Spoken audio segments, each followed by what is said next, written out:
كأس الاتحاد الآسيوي لكرة القدم عادت فجر اليوم بعثة نادي السيب إلى مسقط وحظيت باستقبال الأبطال، حيث احتشدت وسائل الإعلام والجماهير معا لاستقبال الفريق الذي أصبح أول فريق عماني يحقق بطولة قارية. مزيد من التفاصيل في تقرير مراسلنا حسن الهاشمي من مسقط.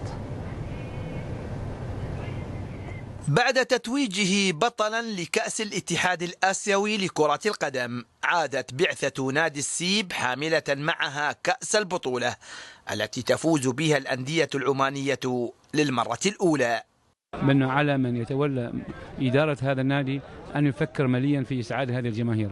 قلت للإخوان، قلت لهم في نفس الوقت وأنا في السيارة في الباص في الحافلة بأنه هذا الجماهير بالرغم وقت متأخر من الليل، بالرغم أنه غدا دوام ومدارس، إلا أن هذه الجماهير آثت على نفسها جات. فأرجوكم كل الرجاء، ترجيت اللاعبين والجهاز الفني والإداري أن يواصلوا في إسعاد الجماهير. شيء ما يوصف يعني صراحة، على ذا الاستقبال الطيب وعلى ذا الفرحة الكبيرة اللي في السلطنة وخاصة في نادي السيب. الحمد لله رب العالمين.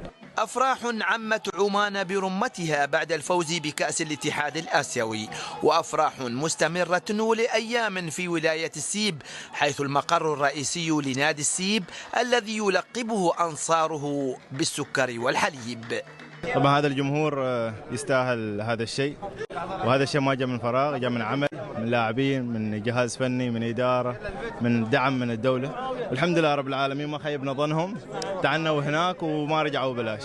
وبالنسبة لحضوري في النهائيات الحمد لله هذا توفيق من ربي، وثاني شيء من مساعدة اللاعبين، وهذا الشيء إن شاء الله يكون حافز المستقبل إن شاء الله. كلمة شكر حقها الجمهور ما نقدر نوصفها، يعني حتى لو قلت شكرا شكرا شكرا لباكر ما راح أوفي حق الجمهور اللي موجود اليوم صراحة. يعني كلمة شكر من الأعماق للجمهور، جزاهم الله خير، ما قصروا في الحضور اليوم، وهذا الشيء ما جديد عليهم. يعني جمهور سيب متعودين في كل المحافل ما شاء الله، الجمهور لا يحصى، والحمد لله رب العالمين.